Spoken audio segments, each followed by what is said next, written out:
Kenapa? MGF belum ya? Oke. MGF belum ya?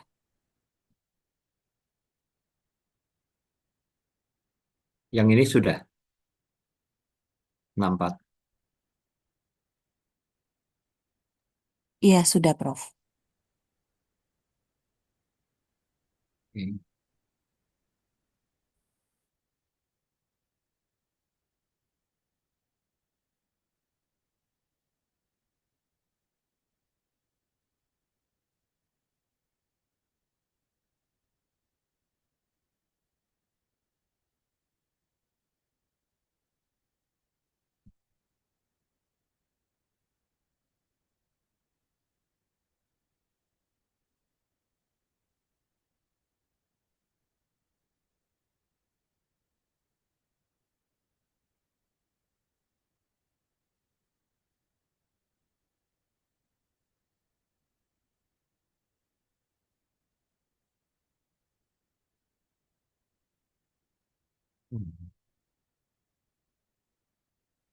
Sekarang pertemuan berapa, Mas?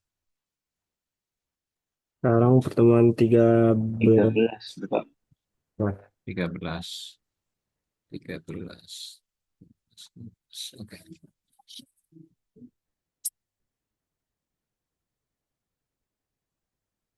Yang konvolusi formula ini sempat apa di mungkin saya ingin jelaskan lebih detail ya sedikit.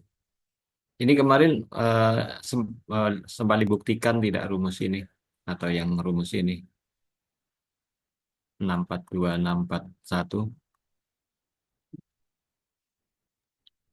Belum, Prof. Oke.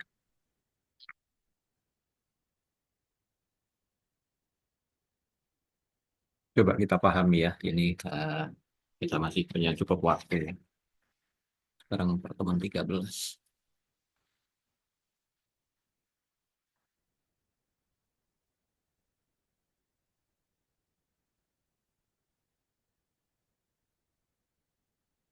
Jadi kita punya sebentar. Ya, sudah 33 ya. Kita mulai saja.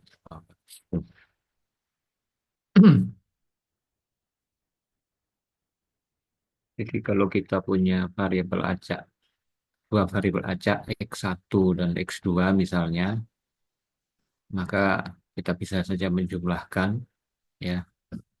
Jumlahnya di sini gitu dengan S ya. Dan kemudian kita bisa cari distribusinya ya. Nah, distribusi dari jumlahan itu nanti disebut sebagai konvolusi ya. Konvolusi, rumus konvolusi.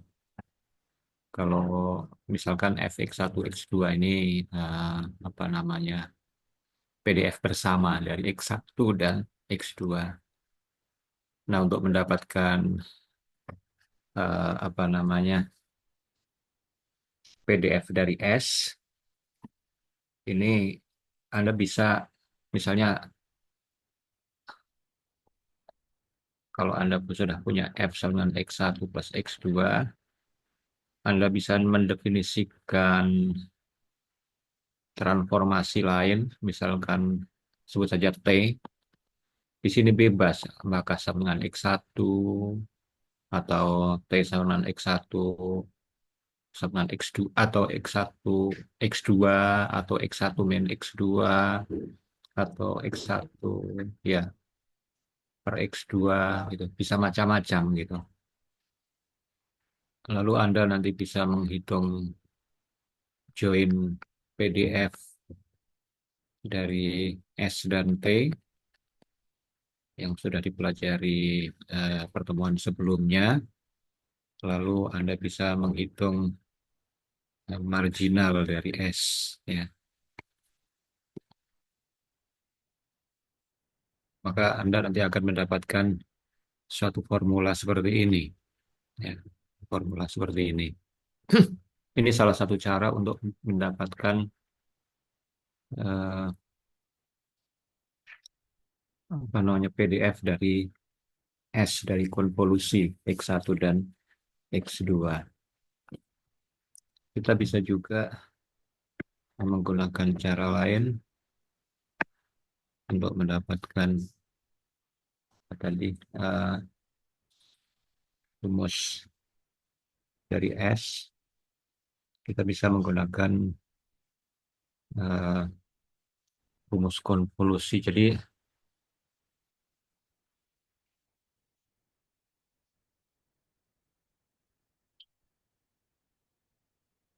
kita awali dulu sebentar dengan mencari CDF-nya.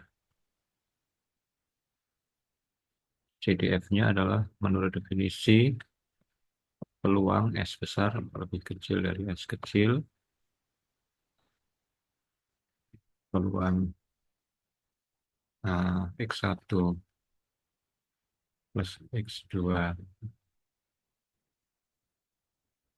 lebih kecil dari S.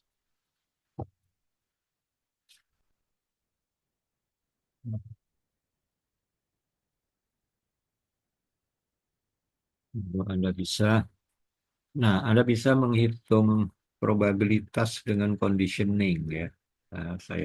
Kita apa namanya mungkin tidak membahas ya.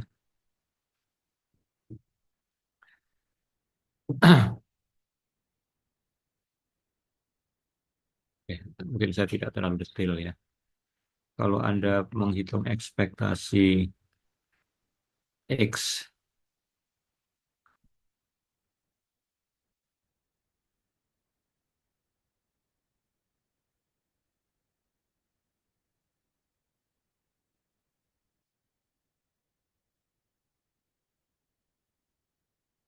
bentar, ekspektasi X dengan syarat Y,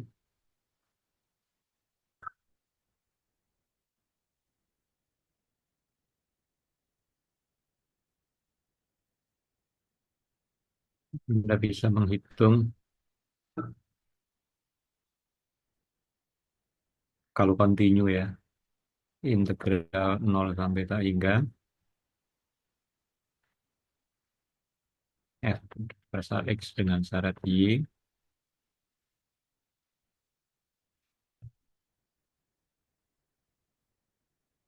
Nah, begini,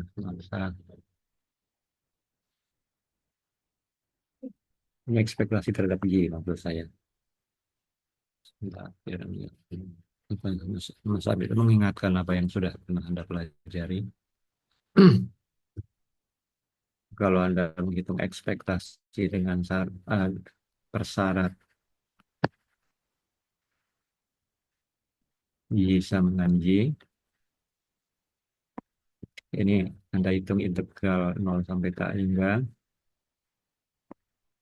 ada ekspektasi dari X dengan syarat Y dari X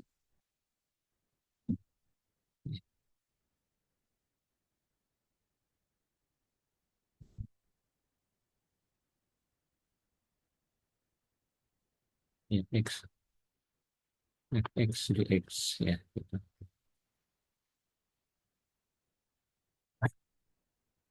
Ini ekspektasinya terhadap X, ini ekspektasi terhadap Y dari X dengan syarat Y. Anda bisa menghitung kalau Y-nya kontinu, integral 0 sampai tak hingga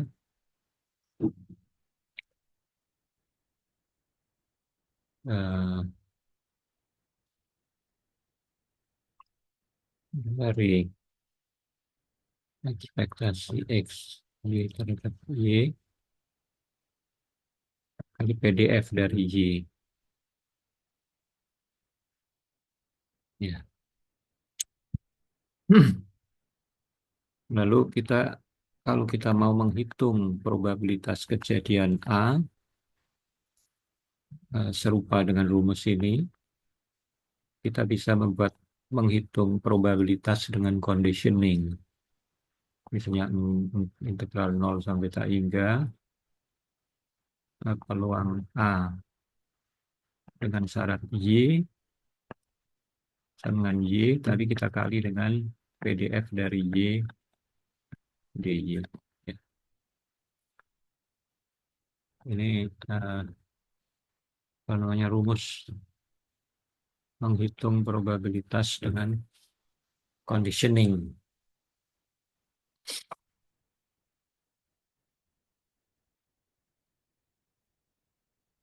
Coba kita terapkan. Nah, ini tadi, ini kejadian A, ya. Peluang A. Maka kita bisa hitung sebagai integral 0 sampai tak hingga peluang X1 plus X2 kurang dari S. Saya berikan syarat X2-nya sama dengan ya X2, X2-nya sama dengan X saja.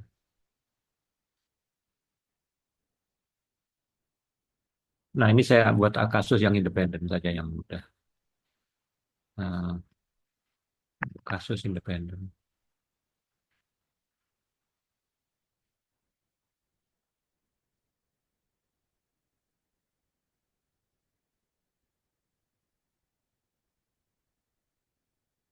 Lalu serupa dengan rumus ini tadi, rumus ini, maka di sini saya harus mengalihkan dengan PDF dari X2, X dx. Ya. Nah, lalu ini bisa kita tuliskan integral 0 sampai tak hingga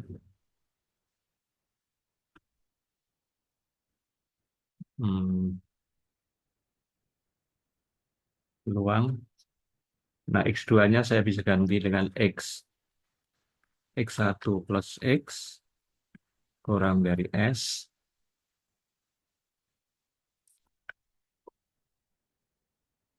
dengan syarat X2 dengan X, Fx2, X dx. Nah, karena independen, syaratnya saya bisa hilangkan. Di depan ini X1, di depan X2. Integral 0 sampai tak hingga. Ini V X1 kurang dari S min X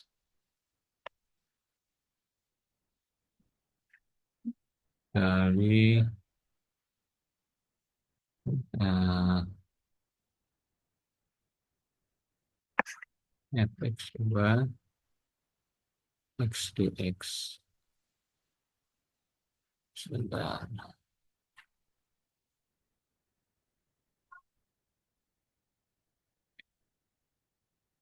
Ini sama dengan integral 0 sampai tak hingga. Ini PDF dari X, X1 pada titik S min X, lalu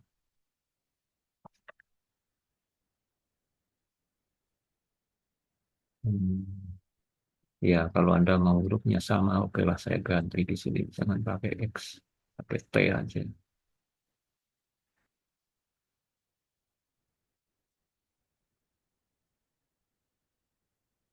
Ya, sama.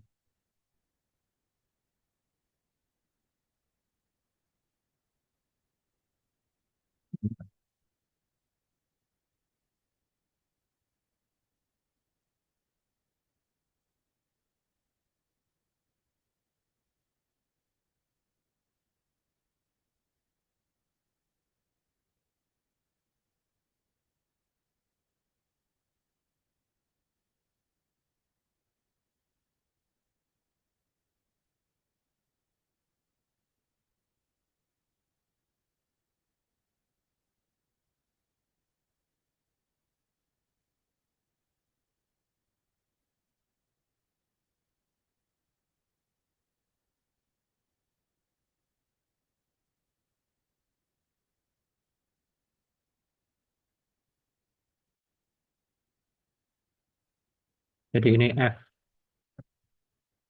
S. Nah, kalau kita ingin mencari Fs-nya, ini kan sama dengan turunan dari F besar.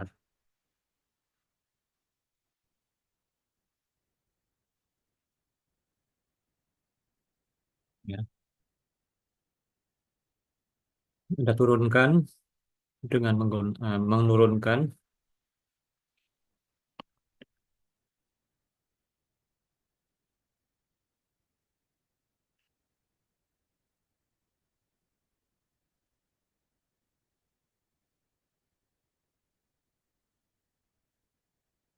Hmm. Nah, di dalam matematik Anda eh, bisa menukar, tidak sembarangan bisa menukar antara integral dan turunan ya. Ya, tentu harus ada syarat-syarat fungsinya memang diferensiabel gitu ya. Dengan asumsi bahwa ini bisa ditukar, integral dan turunannya bisa ditukar. Kemudian dari bentuk ini kita menurunkannya terhadap S. Maka kita turunkan dengan menggunakan dalil rantai. Integral 0 sampai tak hingga turunannya fx1 aksen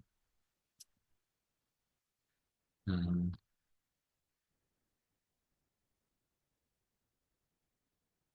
bfx1 s min t kita turunkan terhadap s lalu dikali ds min t di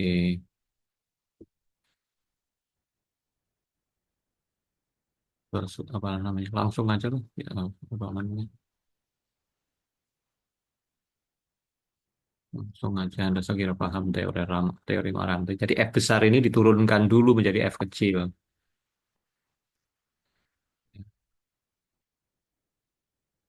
Lalu dikali turunan yang di dalam terhadap S. Turunan dari S itu 1.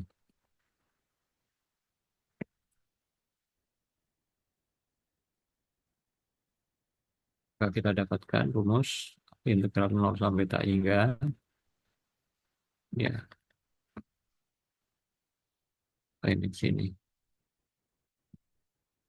F, oke, fx1 sebut saja F1. S min T. X2-nya F2T. dt. Ya, kita dapat rumus ini. Kalau di sini F1-nya T, F2-nya S min T. Nah, di sini saya mendapatkan F1-nya S min T kali F2T. Mengapa beda? Karena tadi saya memberikan kondisinya di sini pada X2 sama dengan T. Kalau X2 sama dengan T diganti dengan X1 sama dengan T, maka Anda akan persis mendapatkan rumus yang di, di rumus ini ya.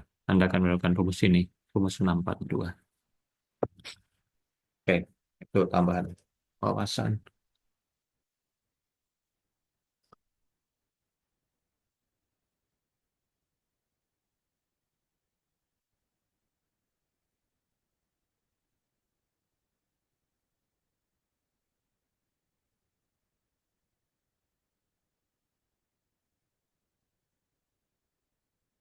Baik, lanjut saya ke rumus konvolusi, bukan konvolusi, momen. Baik, untuk menentukan distribusi transformasi variabel acak, yang pertama kali dulu sudah kita pelajari dengan metode CDF, kemudian menggunakan metode transformasi. Transformasi itu ada yang satu-satu, ada yang tidak satu-satu. Anda sudah tahu bagaimana kalau bisa transformasi yang tidak satu-satu juga. Kemudian kalau ada lebih dari satu variabel, maka kita bisa menggunakan joint transformation. Ya. Nah, kemudian yang ketiga kita akan pelajari cara menentukan distribusi transformasi variabel acak dengan menggunakan fungsi pembangkit momen. Fungsi pembangkit momen.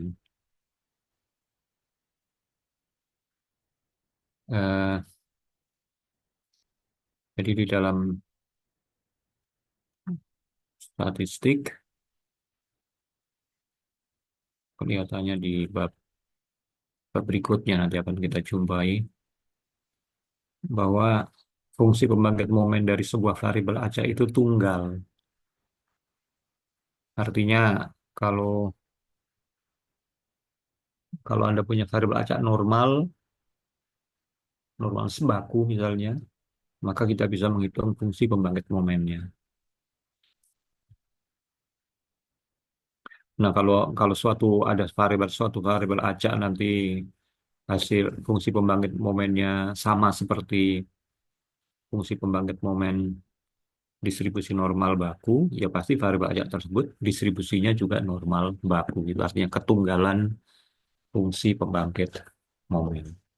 Nah, ketunggalan fungsi pembangkit momen itu yang digunakan untuk nanti menentukan distribusi dari transformasi variabel acak. Ya.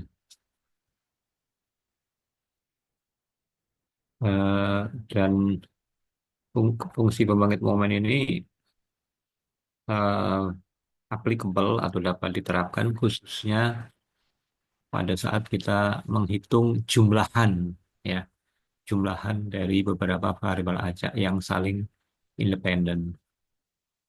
Di sini Anda lihat teorema apa namanya, teorema 641.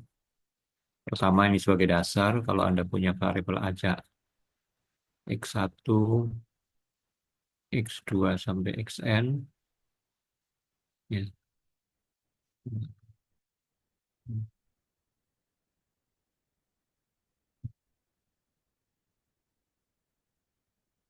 Ya, kalau Anda punya X1 sampai Xn, ini variabel acak yang saling independen, punya fungsi pembangkit momen MXIT, artinya X1 punya fungsi pembangkit momen MX1T, dan seterusnya. Xn memiliki fungsi pembangkit momen MXNT, maka MGF dari Y, nah ini, konvolusi juga di namanya ya, konvolusi dari N variabel acak independen. Fungsi pembangkit momen dari Y itu bentuknya adalah perkalian dari MX1T sampai MXNT. Buktinya eh, sangat sederhana. Nah, fungsi pembangkit momen itu kan definisinya notasinya MYT, definisinya ekspektasi E pangkat TY. Nah, E pangkat TY itu apa? E pangkat T kali X1 plus X2 sampai plus Xn, karena independen atau kalau berbentuk perpangkatan, ini bisa kita tulis sebagai E pangkat T1X kali E pangkat T Xn. Jadi kita bisa tuliskan di sini nih. Substitusi. Lalu asumsi independen tadi memungkinkan kita menghitung ekspektasinya satu-satu. Nih, karena independen. Kalau nggak independen nggak bisa. Ya. Nah, masing-masing ini adalah apa namanya, definisi dari fungsi pembangkit momen dari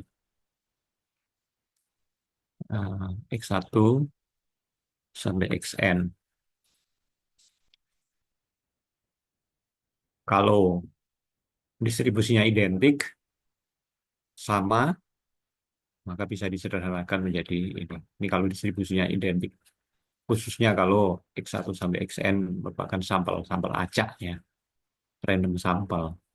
Ingat bahwa random sampel itu punya sifat independen, identically distributed. Independent and identically distributed. Distribusinya saling independen dan identik atau sama.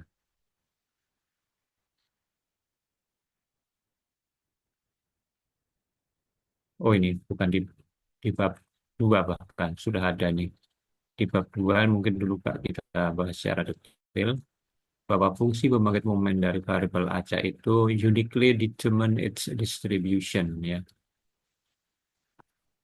Artinya variabel acak itu tunggal, apa namanya, fungsi pembangkit momen. Sama, variabel acak itu apa namanya, ya PDF-nya tunggal dalam tanda petik, ya, tunggal kecuali pada kalau Anda nanti belajar teori ukuran, kecuali pada himpunan yang ukurannya nol.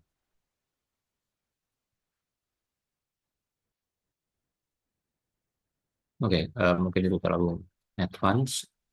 Kita pahami ini saja, bahwa MKF itu menentukan dengan tunggal distribusi dari variabel acak. Kita lihat contoh.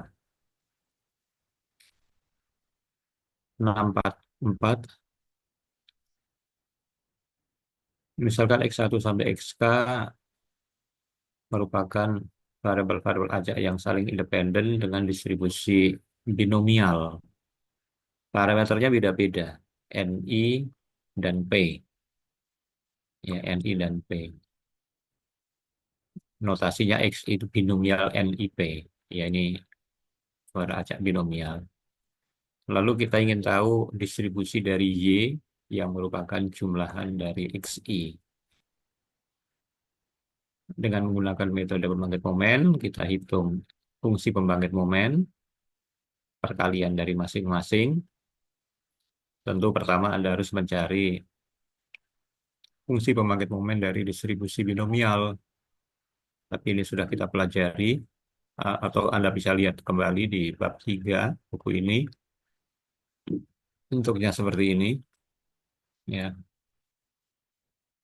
Dan kalau disederhanakan, bentuknya menjadi ini.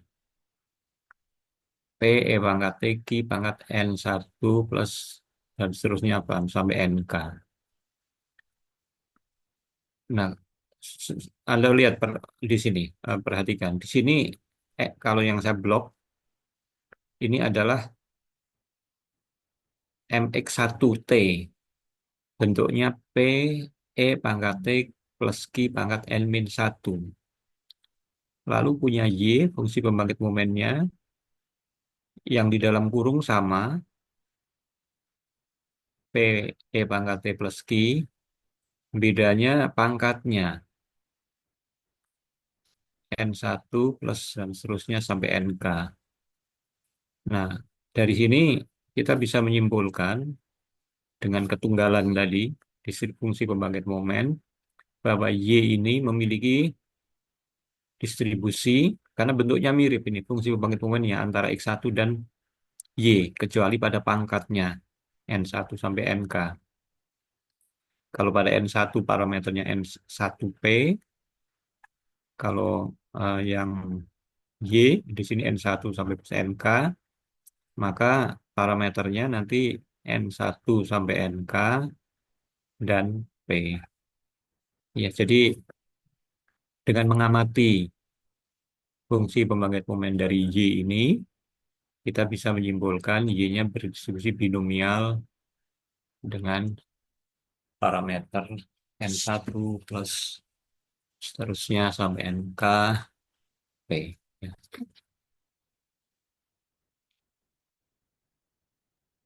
Contoh lain, ya, kita lihat contoh berikutnya.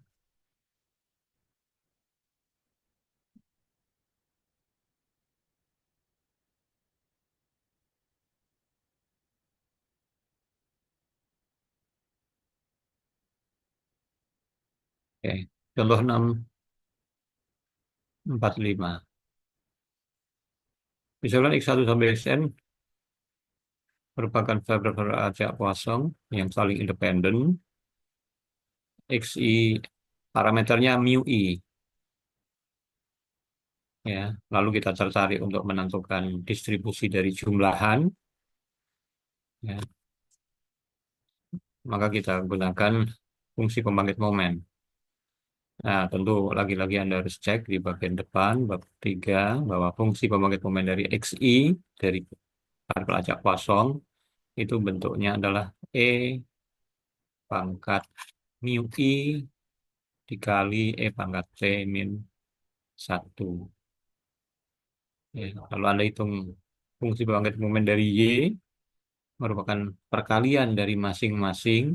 Ini ada perkalian sebanyak N faktor, sederhanakan. Ya. Nah, bentuknya Anda lagi-lagi Anda amati di sini, antara yang punya X1 dan punya Y. Bentuknya mirip.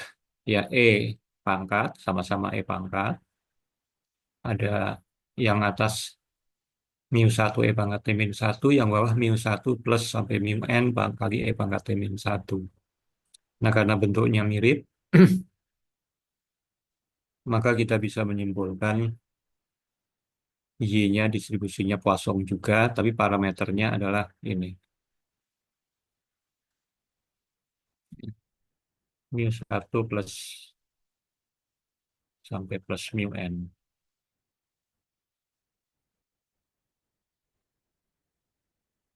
Tidak semua, yang 646 ini juga mirip, silahkan dibaca sendiri.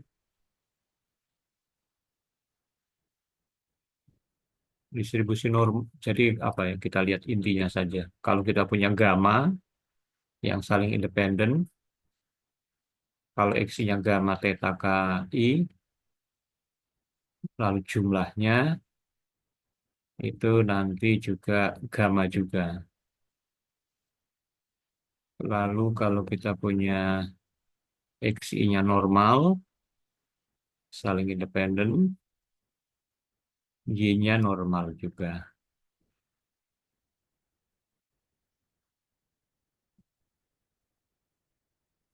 Nah, metode ini hanya bisa digunakan kalau kita tahu eh, apa namanya, bentuk, hanya kita kalau kita kenal bentuk fungsi pembangkit momennya. Kalau suatu saat Anda mendapatkan fungsi pembangkit momen yang bentuknya Anda nggak kenali, kita nggak bisa menentukan distribusinya. Kita tidak tahu distribusinya apa gitu.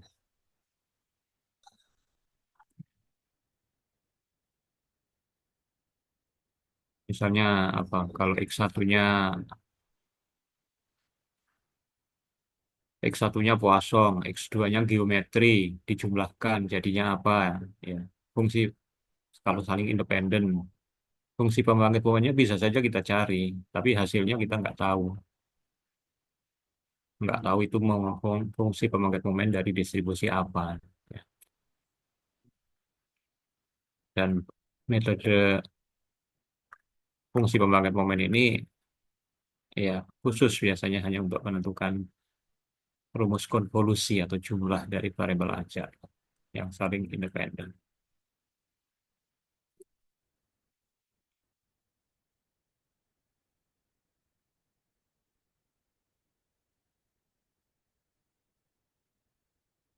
Apa ini?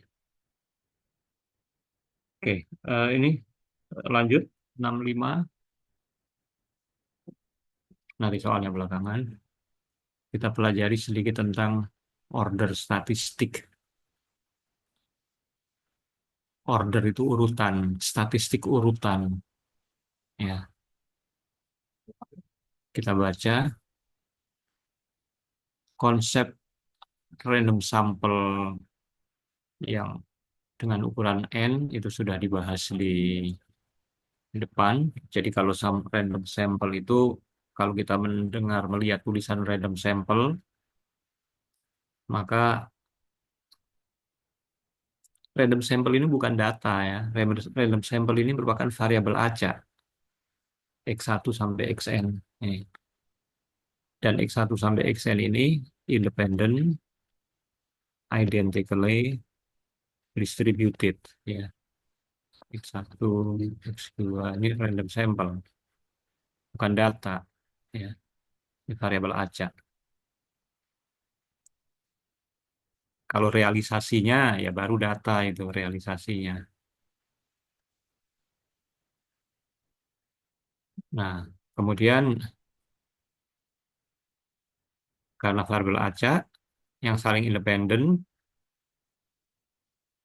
maka PDF bersamanya fx1 sampai xn sama dengan f x1 kali sampai f xn. Ya. Sebenarnya notasinya gini, Mas, Mbak. Ya. Kalau kita punya populasi, lalu Anda punya sampel sebanyak n. Nah, X-nya ini populasi dengan PDF fx misalnya. Maka XC ini semua PDF-nya juga fx. Sama dengan distribusi populasinya, kan identik.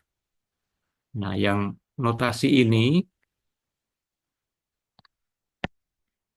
kalau kita mau tulis lengkap, harus, walaupun di sini sama-sama menggunakan huruf F, harusnya fx1, x2, xn dari x1, x2 sampai xn. Ya.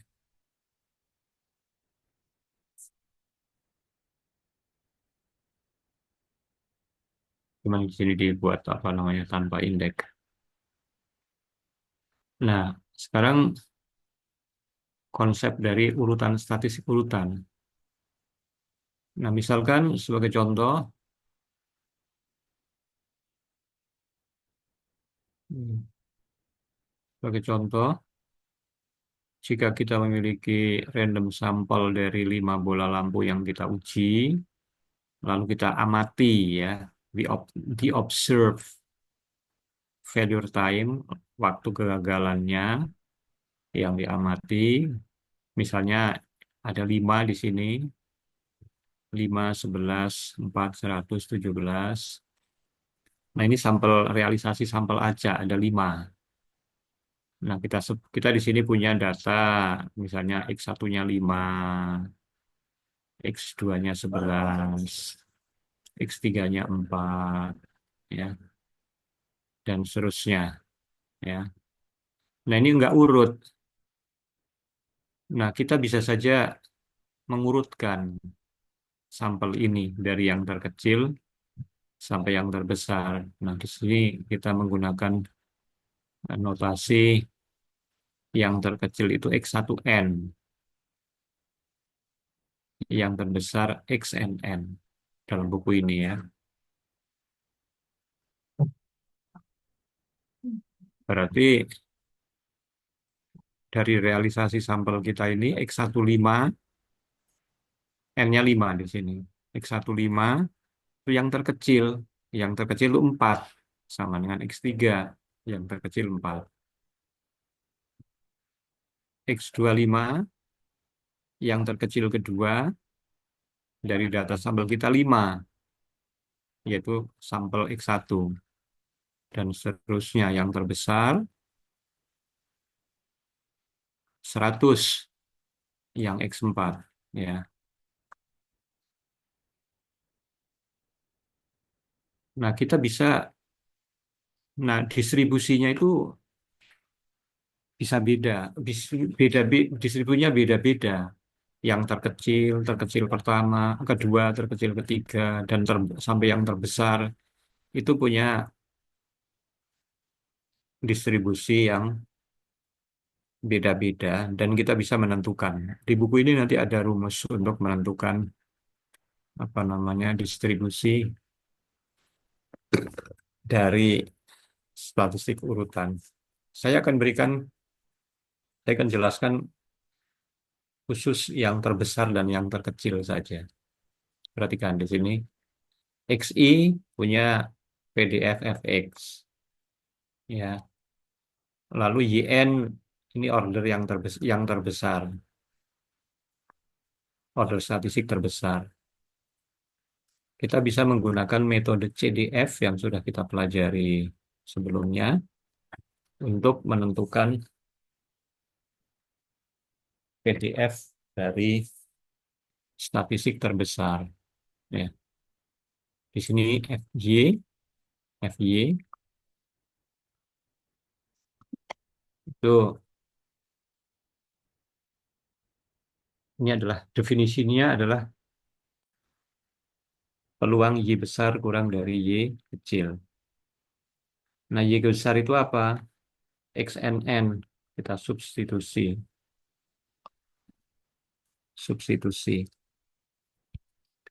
Nah, terbesar itu artinya yang maksimum. Jadi ini seartinya sama aja dengan ini.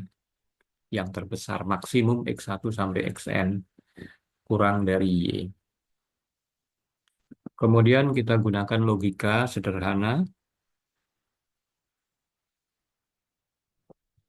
Kalau yang terbesar kurang dari Y. Ya, logika sederhana. Kalau yang terbesar kurang dari Y, maka semuanya pasti kurang dari Y.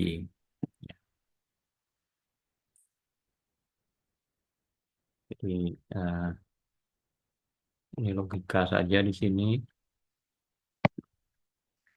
Jadi X1 kurang dari Y, X2 juga kurang dari Y, Xn kurang dari Y. Kemudian independen, maka kita bisa tulis Px1 kurang Y dari Y kali Px2 kurang dari Y sampai kali Pxn kurang dari Y. Tapi semua X1 sampai Xn distribusinya sama, identik.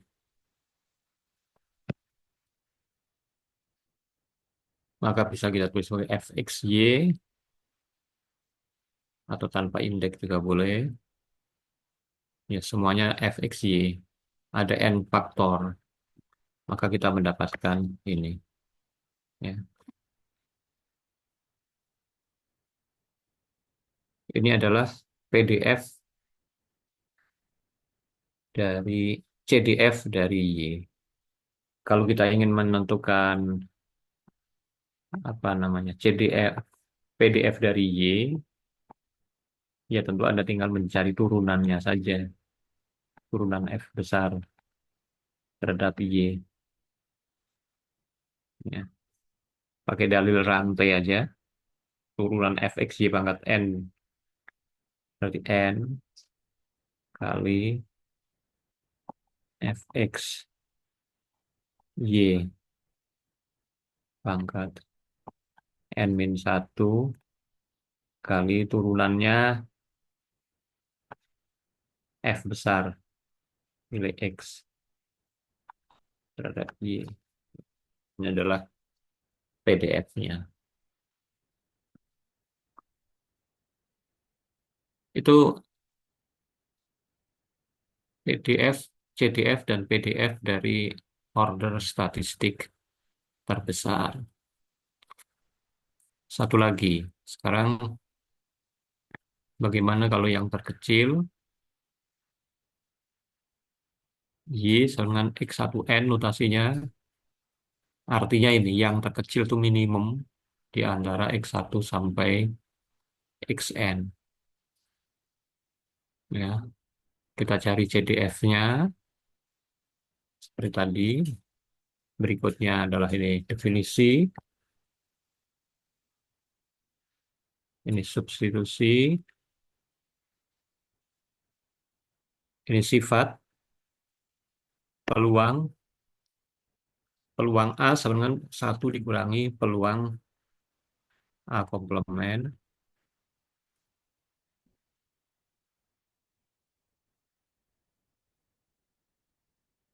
Perhatikan. A-nya minimumnya kurang dari Y. 1 dikurangi peluang A komplement. Minimumnya lebih dari Y komplementnya. Kemudian gunakan logika.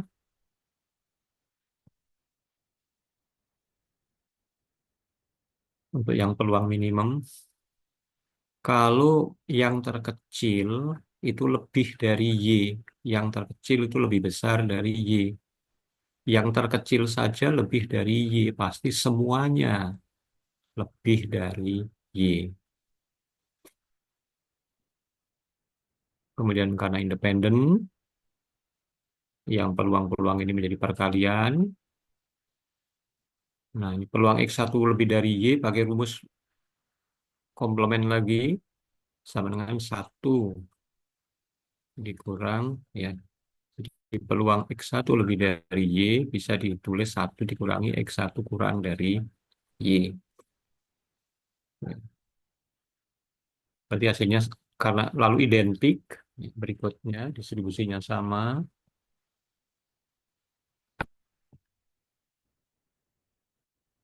1 dikurangi 1 min efek Y dan seterusnya, bentuk akhirnya 1 min ini.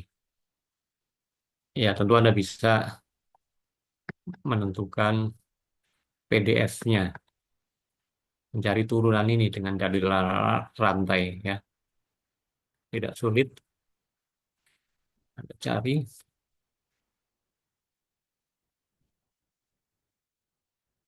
Itu tadi yang terkecil dan terbesar.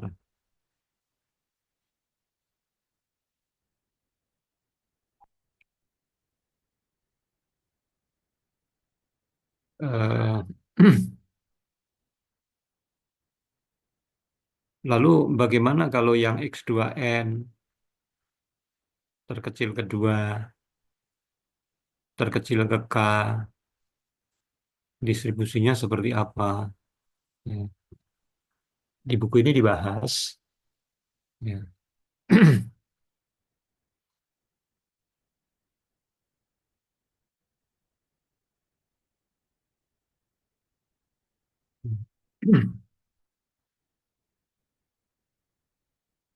Nah, di sini dibahas apa namanya, tapi tidak buktinya saya nggak bahas. Ya. Jadi yang dibahas joinnya. Nah, dari joinnya ini nanti kita bisa menghitung marginalnya. Ya. Dari join ini kita bisa menghitung marginalnya. Sebentar, ada nggak?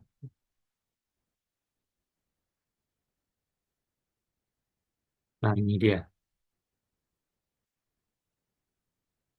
marginal XK, ya, marginal dari JK ini adalah XKN terkecil ke K. PDF-nya seperti ini, PDF-nya, ya. Saya nggak bahas apa pembuktian rumusnya. Inilah PDF-nya.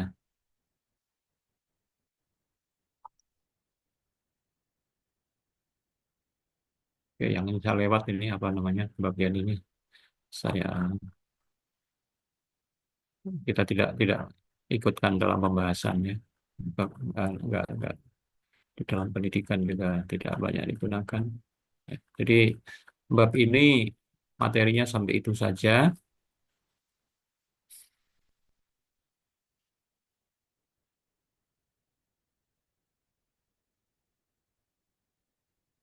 Eh, Nanti kita masih punya banyak waktu, banyak sisa waktu. Nanti kita bisa gunakan untuk mengerjakan soal atau barangkali bisa membahas soal yang lalu, utamanya tentang joint transformation.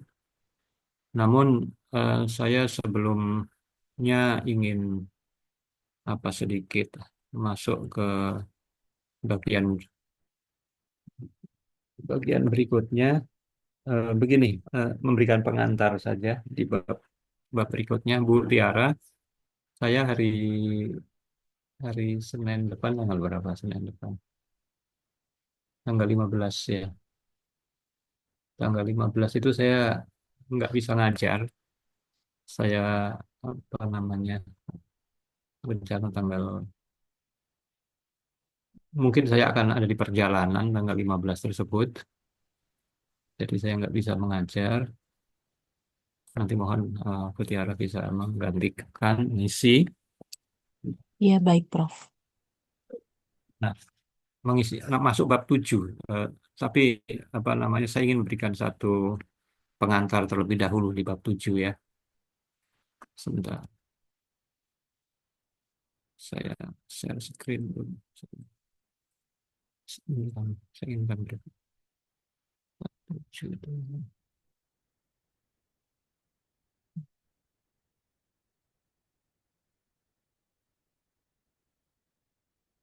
Oke, saya berikan awalan saja nanti biar Bu Tiara bisa lebih enak meneruskan yang di bab 7. Saya share screen. Saya- Apakah sudah terlihat? Udah, Prof. Udah, Prof. Oke. Saya mungkin satu halaman atau dua halaman paling banyak untuk membahas bab ini.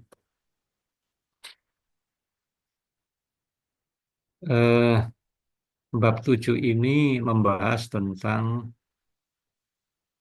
limit distribusi. Anda belajar istilah kan apa istilah limit tentu Anda sudah kenal. Di kalkulus di SMA Anda belajar ada limit fungsi, ya. Bagaimana menentukan limit fungsi. Nah,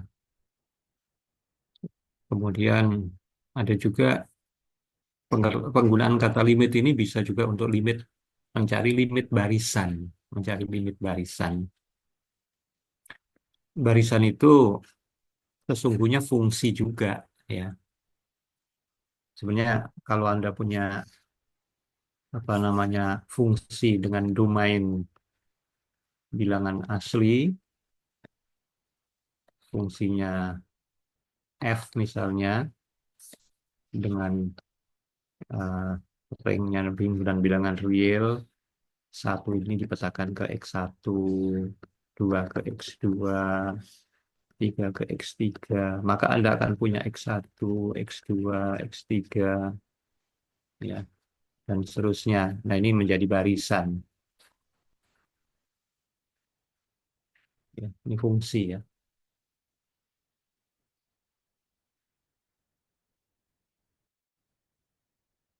Fungsi.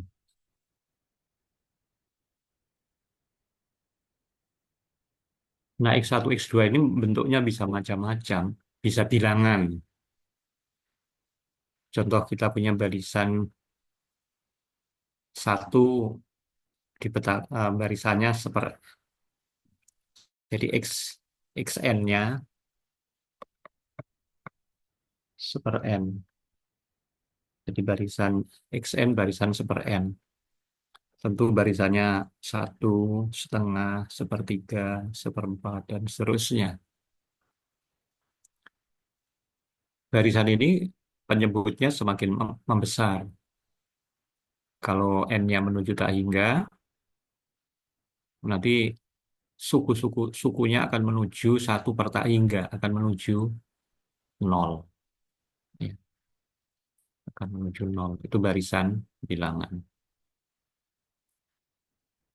Ada juga barisan fungsi. Nah, barisan fungsi Fn X. Misalnya saya punya Fn X sama dengan X pangkat N. Berarti di sini saya punya barisannya adalah ada F1X yang sama dengan X. Lalu ada F2X yang sama dengan X kuadrat. F3X dengan X pangkat 3, dan seterusnya. Secara umum Fnx adalah X pangkat N.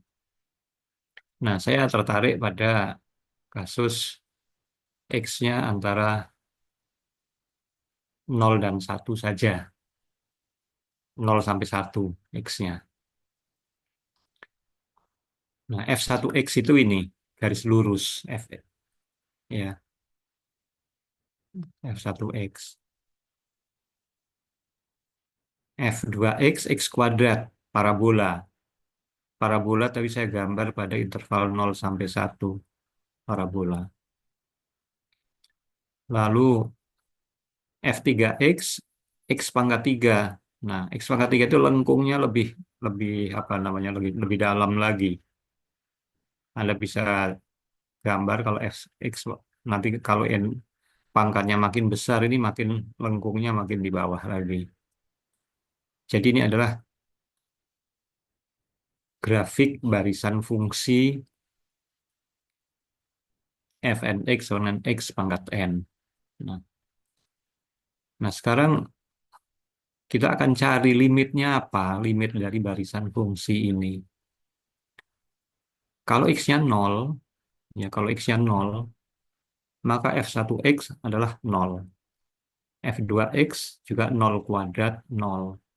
F3x 0 pangkat 3, 0. Jadi kalau x-nya sama dengan 0, itu barisan F1, F2, F3, X ini semuanya barisan 0. Maka limitnya 0. Sebaliknya kalau X-nya 1. Kalau X-nya 1, maka F1X adalah 1. F2X adalah 1 kuadrat, 1. F3X 1 pangkat 3, 1 juga. Jadi kalau X-nya sama dengan 1, barisan fungsi ini berubah menjadi barisan 1, 1, 1, 1 terus. Yang limitnya sama dengan 1. Nah, lalu kalau X-nya antara 0 dan 1, bayangkan X-nya setengah. Bayangkan kalau X-nya setengah, maka F1X setengah. F2X setengah kuadrat seperempat. F3X setengah pangkat 3 seperdelapan. Nah, nanti kalau pangkatnya semakin besar itu akan menjadi semakin mengecil, akan menuju 0. Itu kalau X-nya setengah.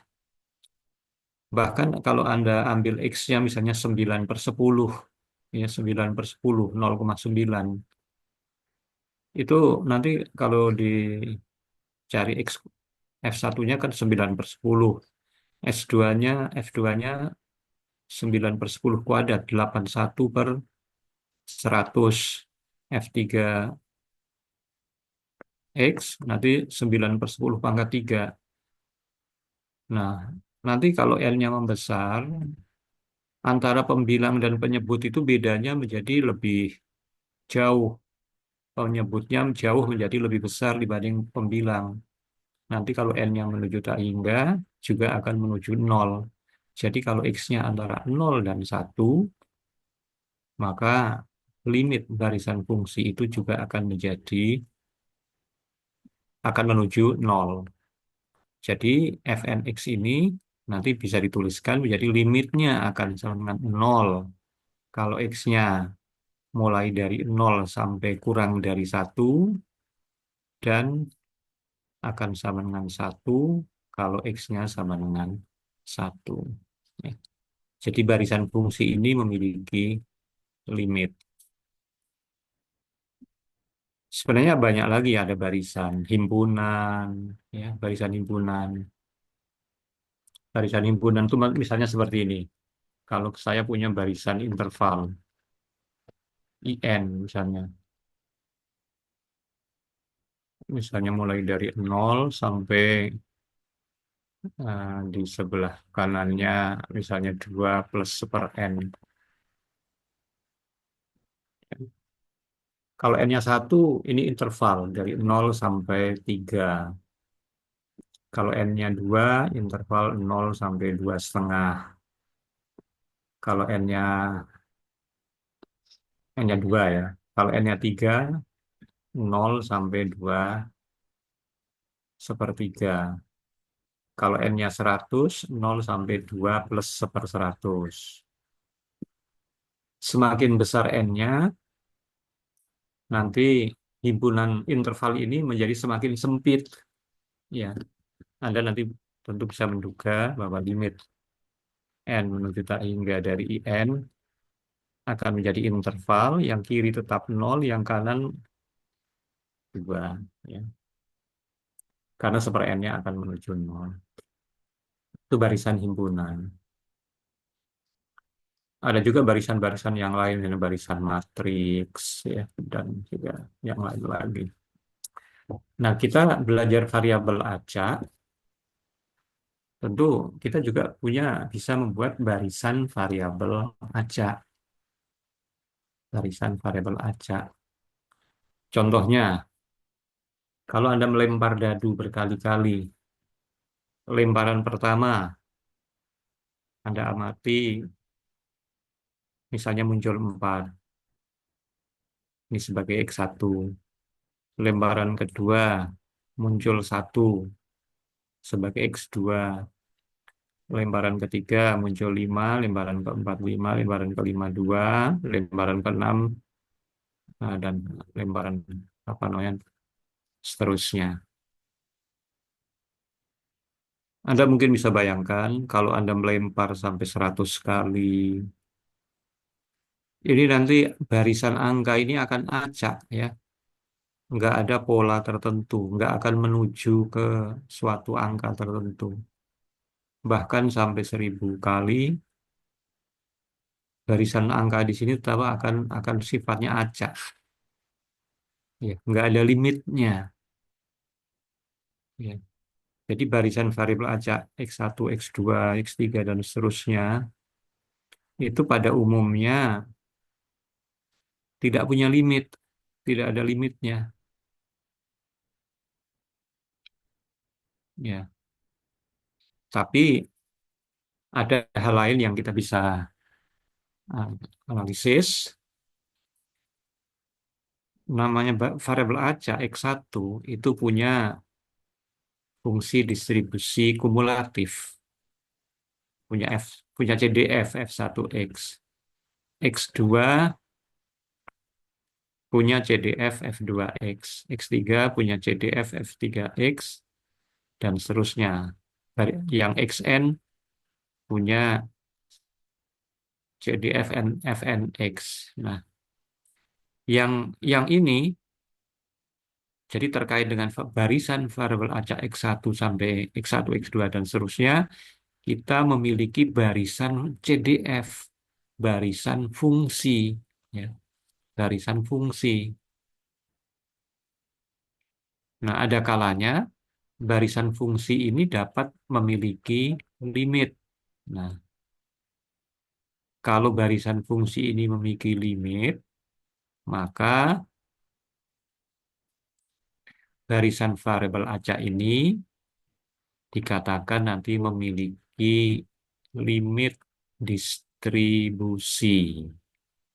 Ya, kalau barisan CDF ini yang tidak lain adalah barisan fungsi, kalau dia punya limit, maka barisan variabel acaknya dikatakan memiliki limit distribusi. Kalau barisan fungsi CDF-nya ini nggak punya limit, ya kita tetap katakan barisan variabel acaknya tidak memiliki limit distribusi. Jadi apa namanya,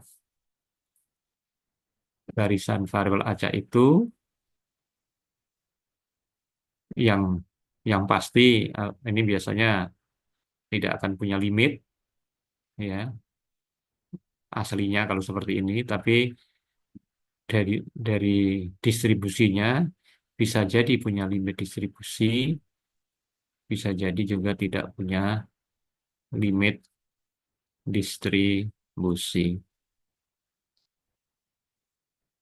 Nah, selain barisan, karena variabel acak ini biasanya juga nanti terkait dengan probabilitas, terkait dengan momen, dan sebagainya. Itu di dalam statistik nanti ada juga istilahnya limit dalam probabilitas, limit dalam mean, dan seterusnya. Tapi bahasan itu materi yang tidak diperuntukkan bagi mahasiswa S1, itu biasanya dipelajari kalau apa namanya bagi mahasiswa matematik atau statistik di level S2. Nah, dengan pengantar ini nanti di minggu depan Anda akan belajar tentang limit distribusi, ya, dari barisan variabel acak. Nanti dengan Mutiara Anda akan mempelajari apa namanya barisan barisan variabel acak. Oke.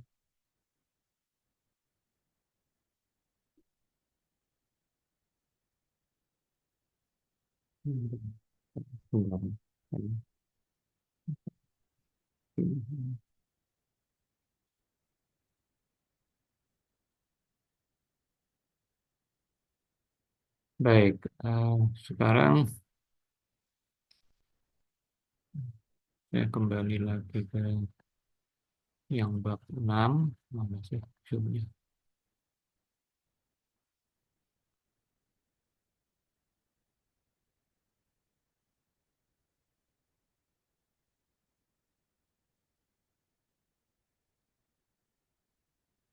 Baik, tadi kita mempelajari fungsi pembangkit momen.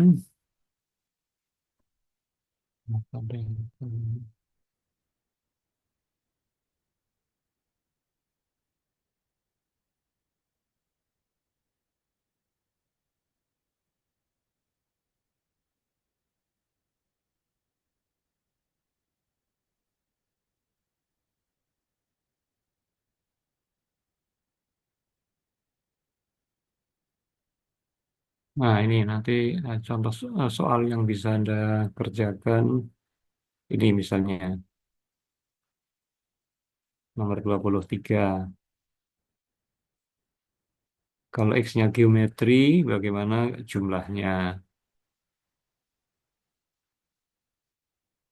Nah, kalau ini eksponensial, nanti seperti apa?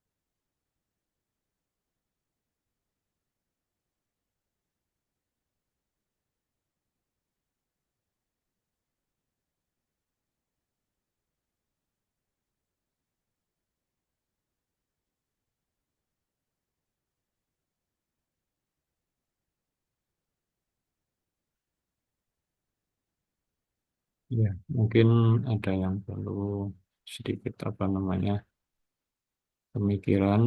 Misalkan nomor 25 ini bisa juga agak sedikit analisis. Ya, paling nggak 3 soal ini Anda bisa kerjakan untuk yang terkait dengan fungsi pembangkit momen, yang terkait order statistik ada nggak soalnya?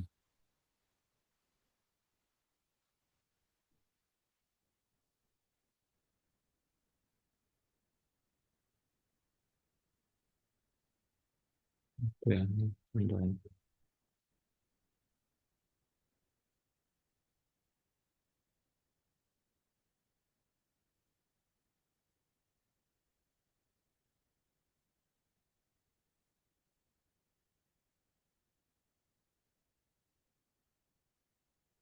Ini nomor 29, tapi soalnya yang ini aja, yang smallest sama largest saja. Lalu 31, ini juga yang smallest dan the largest saja. Jadi rumusnya sudah ada tadi.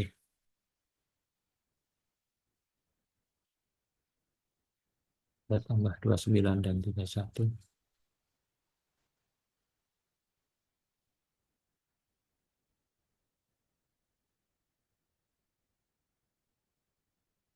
Ada yang ingin dikomentari atau ingin ditanyakan, dipersilahkan.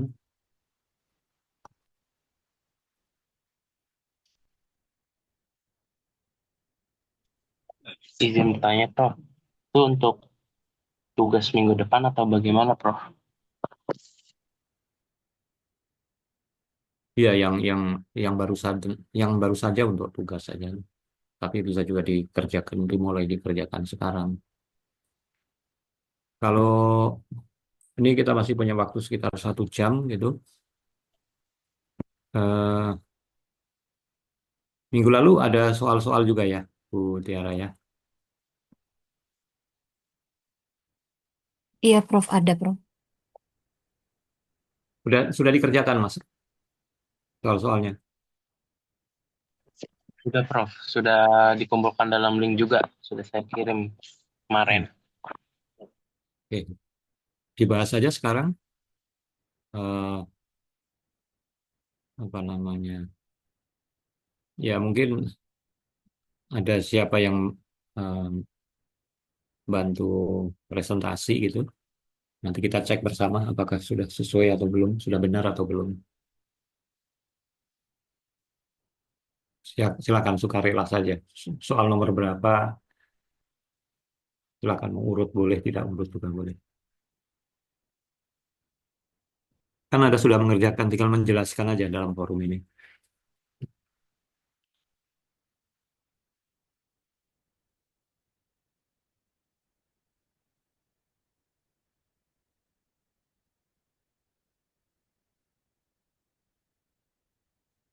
Sukarela aja. Kalau nggak sukarela nanti saya minta saya sebut nama.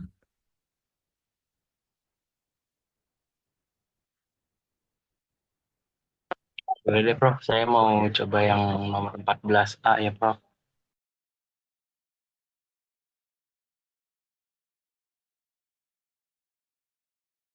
Silakan, Mas.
Diperbesar, Mas.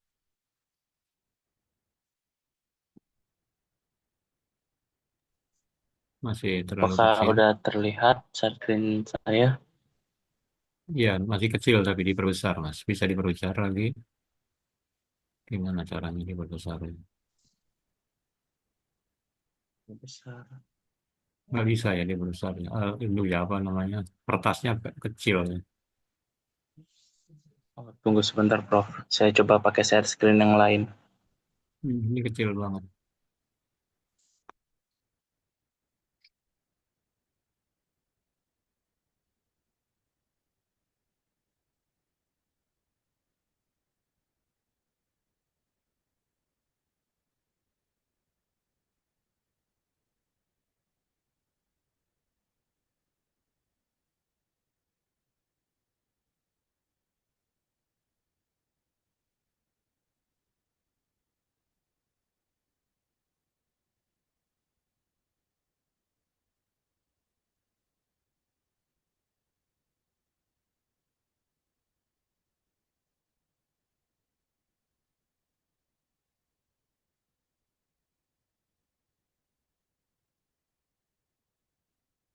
Masih bisa Apakah sedikit sudah? diperbesar. Bisa sedikit diperbesar.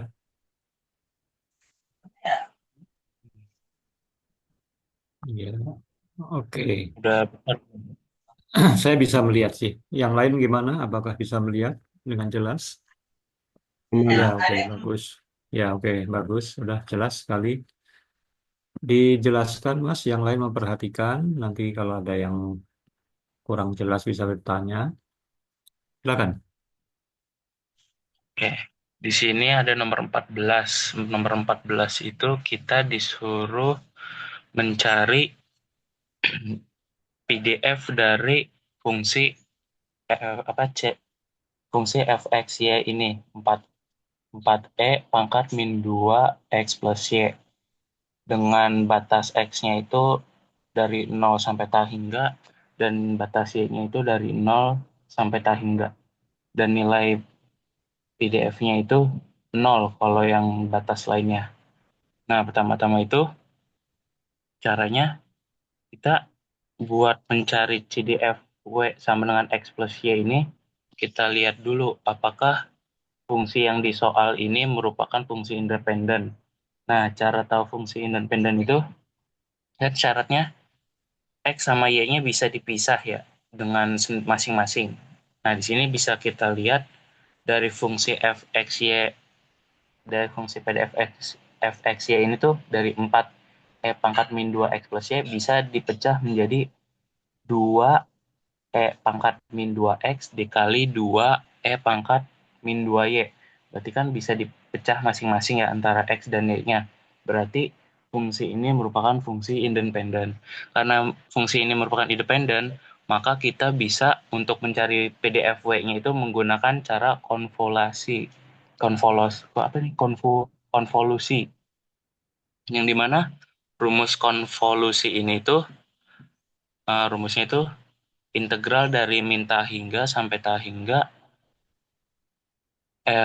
fx x-nya ini dikali dengan fy w dikurang x yang diintegralkan terhadap x. Nah, di sini pertama-tama kita harus cari tahu batas integralnya dulu. Kita cari batas integralnya itu yang di sini nih. Nah, di sini dari soal kan kita udah tahu ya kalau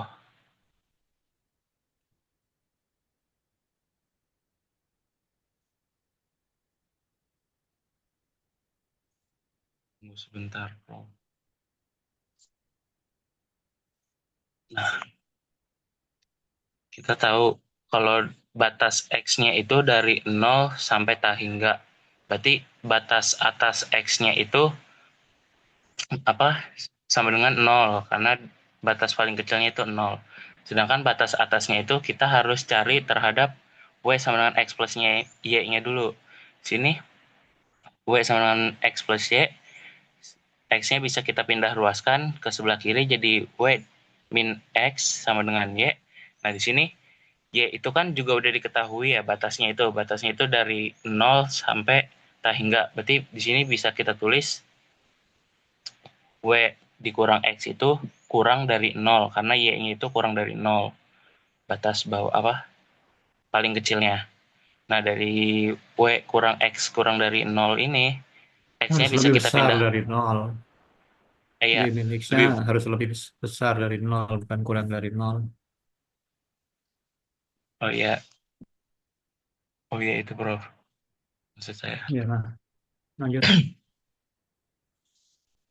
Nah, karena dari bentuk ini, X-nya bisa kita pindah ruaskan ke sebelah kanan menjadi W kurang dari X. Nah, dari W kurang X ini kan sama aja X pasti lebih besar dari W. Nah, berarti kita udah tahu nih batas atas X-nya itu adalah W.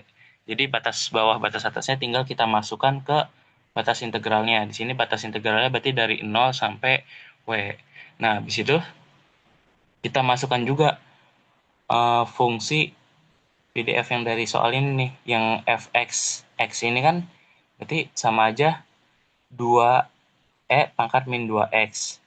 Nah, fy yang fy w kurang x ini itu sama aja 2e pangkat min 2y tapi y-nya diganti menjadi w kurang x. Kita substitusikan nilai y-nya. Setelah disubstitusikan, di sini kita bisa mengoperasikan pangkat yang 2e min 2 W kurang X ini. kita kalikan min 2-nya terhadap W dan X-nya. Sehingga hasilnya itu 2E pangkat min 2W ditambah 2X. Nah, selanjutnya kita ubah bentuk 2E min 2W 2E pangkat min 2W tambah 2X ini menjadi masing-masing. Kan kalau pangkat itu kan punya apa namanya bahasanya? Punya bukan bentuk, apa sih syarat gitu ya. Kalau ada variabel berpangkat dikali dengan variabel yang sama, pangkatnya itu bisa dijumlahkan kalau perkalian. Nah, jadi di sini kita ubah bentuknya menjadi 2E pangkat min 2W dikali E pangkat 2X. Yang dimana kalau 2E pangkat min 2W dikali E pangkat 2X itu kan hasilnya jadi 2E pangkat min 2W tambah 2X. Nah, dari bentuk itu, jadi ada yang bisa kita kurangin si pangkat E-nya, yaitu 2E pangkat min 2, E pangkat min 2X kita kalikan dengan E pangkat 2X, yang dimana pangkatnya itu akan dijumlahkan. Ketika dijumlahkan, min 2X ditambah 2X hasilnya 0. Jadi di sini ada 2E pangkat 0 dikali 2E pangkat min 2W. Ini cuma diturunkan saja. Habis itu, seperti yang kita tahu, semua bilangan yang dipangkatkan 0 itu hasilnya 1. Jadi E pangkat 0 ini sama dengan 1. Jadi bisa kita tulis 2 dikali 1 dikali 2E pangkat min 2W. Nah, di sini berarti karena ini ada variabel 2 di ada konstanta 2 di variabel E, kita bisa kalikan dengan 2 yang hasil perkalian 2 kali 1 tadi. Sehingga menghasilkan 4 dikali E pangkat min 2W. Nah, dari sini baru kita integralkan tentunya. Di sini karena kita mengintegralkan terhadap X, sedangkan fungsinya itu nggak ada variabel X, cuma ada konstanta 4, terus variabel E dipangkatkan min 2W, berarti semua fungsi ini kita anggap sebagai konstanta, sehingga kalau diintegralkan kita cukup menambahkan variabel X aja. Jadi setelah diintegralkan itu 4X dikali E pangkat min 2W dengan batas integralnya itu 0 sampai W. Nah, di sini pakai cara integral biasa. Pertama-tama kita substitusi dulu 4X kita substitusi dulu X ini dengan W yang batas atasnya. Jadi ada 4W dikali E pangkat min 2W. Nah, terus sebenarnya ini ada operasi terlebih dahulu yang pangkat batas bawahnya itu disubstitusi ke fungsi fungsi integral ini yang 4X pangkat min 2W. Tapi kan ketika 0 disubstitusi ke X, berarti 4 dikali 0, 0. 0 dikali pangkat min 2W, hasilnya juga 0. Jadi nggak saya tulis. Jadi hasil akhirnya adalah 4W pangkat min 2W. Seperti itu kurang lebih. Mungkin itu saja, Prof, dari yang bisa saya jelaskan. Ya, makasih. Yang lain mungkin ada yang ingin komentar atau bertanya, silahkan.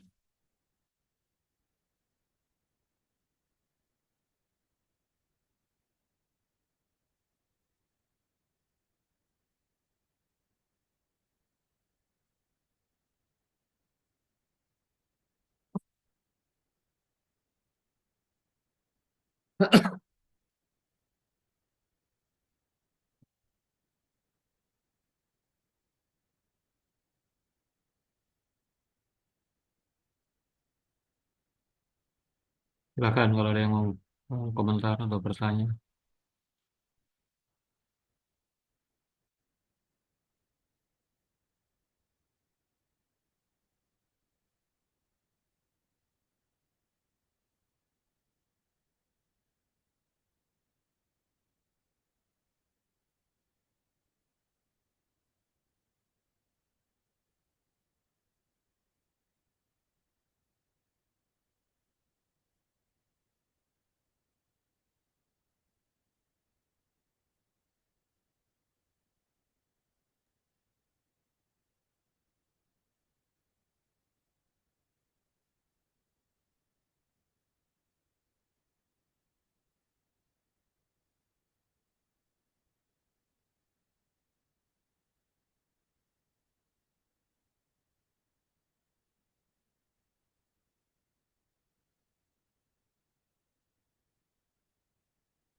Coba diperbesar sedikit.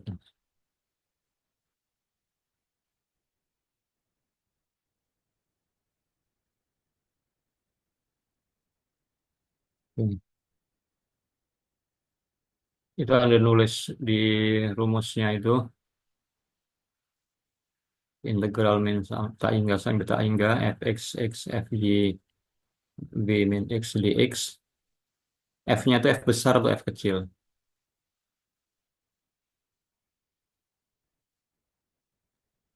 Besar, Prof. F besar itu apa? PDF atau CDF?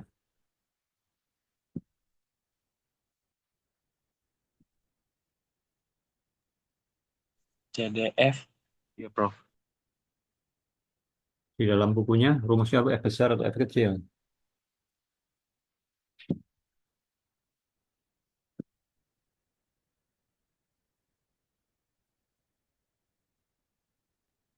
Saya lupa lagi, Prof, kalau yang di bukunya.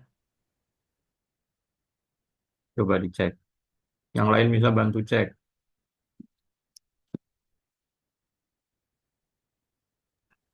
Kalau PDF itu F kecil ya, Prof ya? Ya, betul. Makanya nulisnya hati-hati ya. F besar, F kecil itu beda di sini. Yang diketahui itu baris pertama join PDF, Anda tulisnya F besar atau F kecil. Dengan menulis seperti itu yang dimaksud F besar atau F kecil. Kalau yang di soal F kecil, Prof. Oke, terus yang bagian A, bawahnya baris ketiga, keempat, kelima. Yang baris kelima, f x y sama 4 kali E pangkat min 2 kali X plus Y. F-nya di situ F besar atau F kecil. F kecil, Prof. Ya, nanti diperbaiki ya. Baik, Prof. Terima kasih. Sekarang di sebelah kanan itu, X-nya kan harus lebih dari 0. Karena yang punya rumus apa tadi, X-nya kan daerah. Definisinya kan X-nya harus lebih dari 0 kurang tak hingga, Y-nya juga harus lebih dari 0 kurang tak hingga.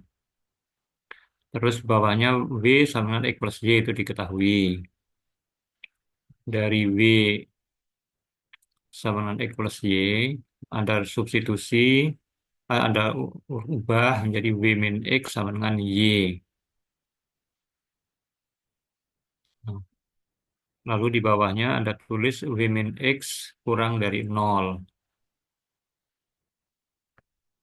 Lalu di bawahnya kalau W kurang dari X, kalau W min X kurang dari 0 itu artinya X-nya lebih dari W. Ya, atau W-nya kurang dari X atau X-nya lebih dari W. Nah, di sini Anda mengintegralkan terhadap dx, ya kan? Kalau x-nya lebih dari w, maka batas x-nya ya harus dari w sampai tak hingga. Kalau seperti itu, nah, di sini yang salah di mana? Yang salah apa? Tadi dari w min x sama dengan y. Perhatikan baris ketiga, w min x sama dengan y. Y-nya itu harus lebih besar dari nol atau lebih kecil dari nol. Lebih besar, Prof. Berarti W min X harus lebih besar dari nol atau lebih kecil dari nol.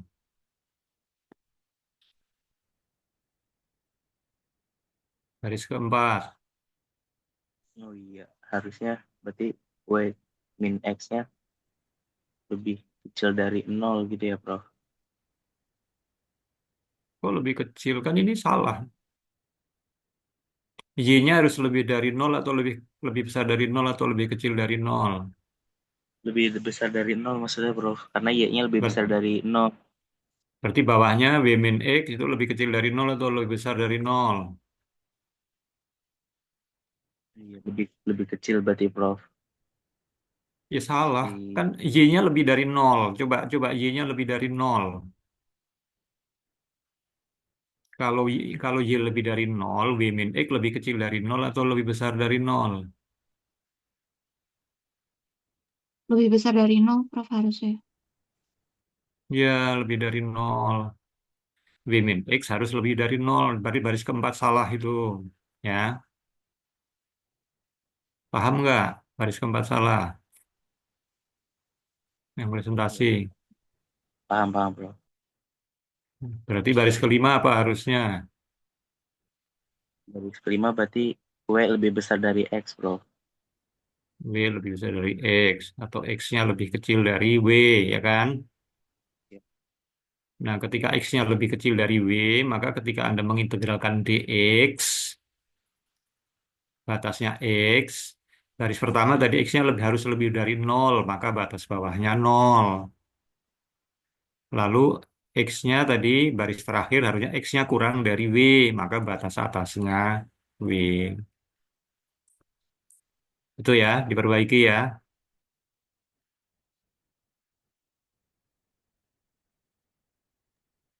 Baik Prof. Ke bawah lagi. Terus paling bawah. Nah, di situ Anda baru mendapatkan rumus. FW-nya 4W kali E pangkat min 2W. Batas W-nya berapa?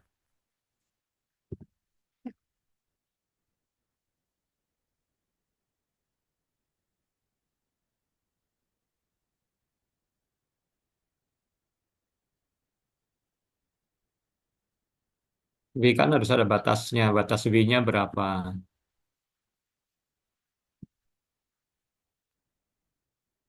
Batas W Baru maksudnya setengah. gimana Prof? Batas batas W-nya berapa? Kan kalau apa namanya? Kalau PDF kan biasanya ada batas-batas untuk W-nya. Ini kan belum belum selesai, baru setengah Mas Anda mengerjakannya. Belum ada batas W-nya.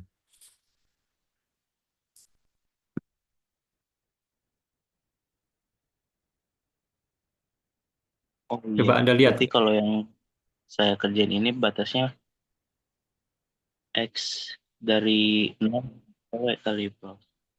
Cuman salah kan itu di batasnya saya. Bukan, coba di baris pertama dulu. Baris paling atas dulu, paling atas. Oke, scroll. Nah, di soal let X and Y have joined PDF fxy 4 di mana X-nya lebih dari nol kurang dari tak hingga, Y-nya kurang lebih dari nol dari tak hingga. Jadi setiap kita memiliki PDF kan selalu ada batasnya kan. Di sini ada batas X-nya lebih dari nol, Y-nya lebih dari nol, lalu zero otherwise. Nah, sekarang Anda di bagian kedua ini kan mencari PDF dari W. Anda di akhir tadi sudah mendapatkan 4W pangkat min 2W. Anda harus memberi batas. Berapa batasnya?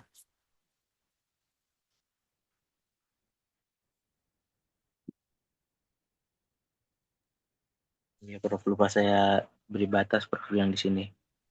Iya, berapa harusnya?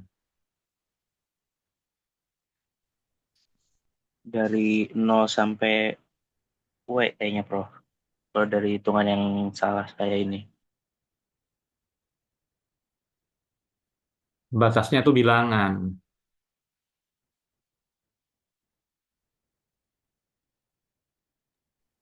0 sampai tak hingga berarti Prof. Ya, nol sampai tak hingga. Kan W itu kan X tambah Y kan? Anda perhatikan yang lain juga. W kan X plus Y. Kalau X-nya lebih dari nol, Y-nya lebih dari nol, maka kalau dijumlah juga lebih dari nol. Lalu kalau X-nya nol sampai tak hingga, Y-nya nol sampai tak hingga, kalau dijumlahkan juga hasilnya nol sampai tak hingga. Maka batas W-nya harus dari nol sampai tak hingga. Itu ya cara mengerjakan secara lengkap ya. termasuk tadi penulisannya, huruf besar, huruf kecil, dan tadi analisis batasnya diperbaiki. Baik, Soal Prof. berikutnya, Masih. soal berikutnya masih ada setengah jam, mungkin bisa ada yang mau presentasikan, mana lagi?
Boleh dah Prof.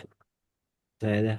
Nah, Yang silakan, 14B ya. silakan. Aduh, kok gelap ya?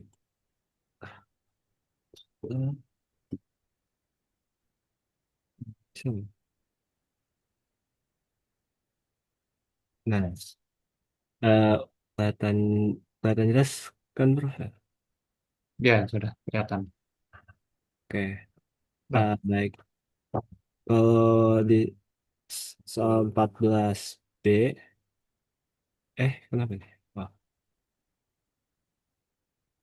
Oke, soal di 14B itu kan find the join PDF dari yang U-nya itu kan ada selalu X per Y dan F-nya sama dengan X. V, V bukan F.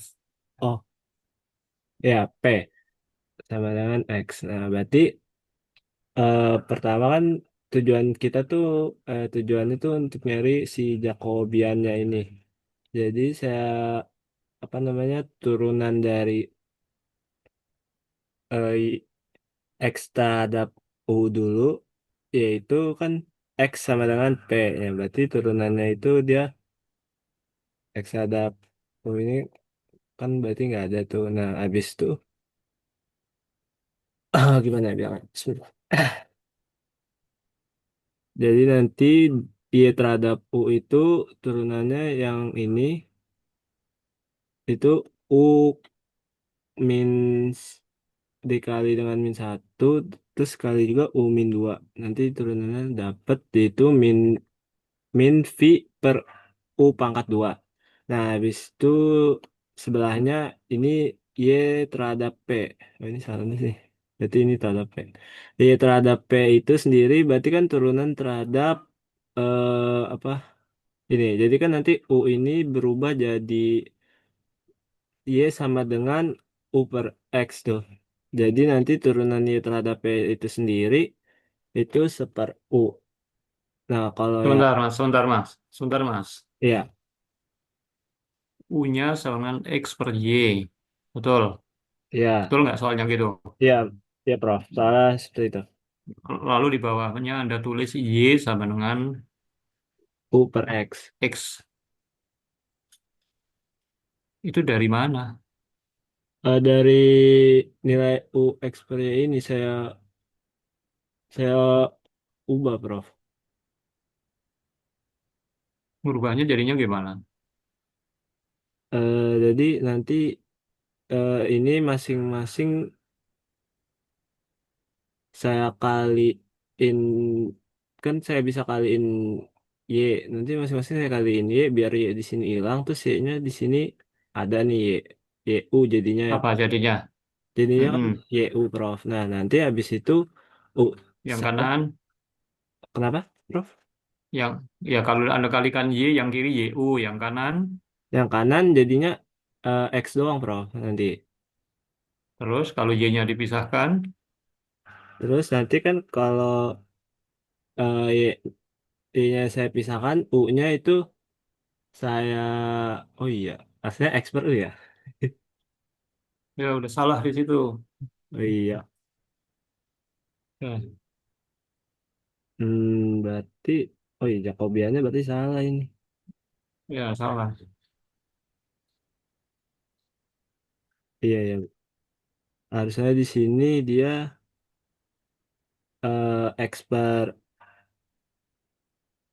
U, nanti dia jadinya V per U. Iya, berarti,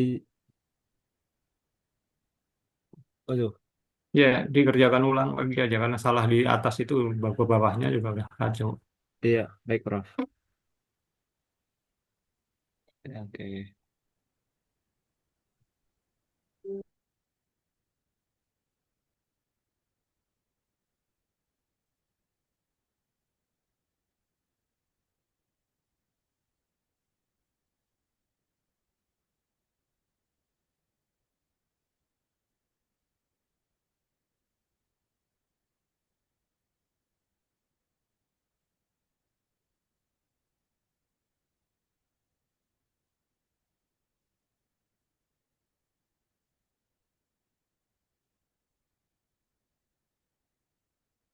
Oke, yang lain saya kira dikerjakan ulang ya. Yang lain mungkin kalau ada yang apa namanya masih harus diperbaiki juga dikerjakan lagi. Nanti diperbaiki. Mungkin itu aja ya hari ini. Jadi terima kasih atas perhatiannya. Ada yang ditanyakan sebelum diakhiri? Saya ada kegiatan lagi sebentar lagi. Mungkin saya mau nanya sedikit, Prof. Buat yang Silakan. soal ini, kalau udah dikerjakan ulang, apa perlu dikumpulkan kembali apa bagaimana, Prof? Boleh lah biar apa namanya kan tadi masih salah juga mengerjakannya dan kurang lengkap dikerjakan lagi yang lebih baik Prof, biar terima benar kasih. betul ya biar benar biar Anda tahu jawaban yang benar. Ada lagi?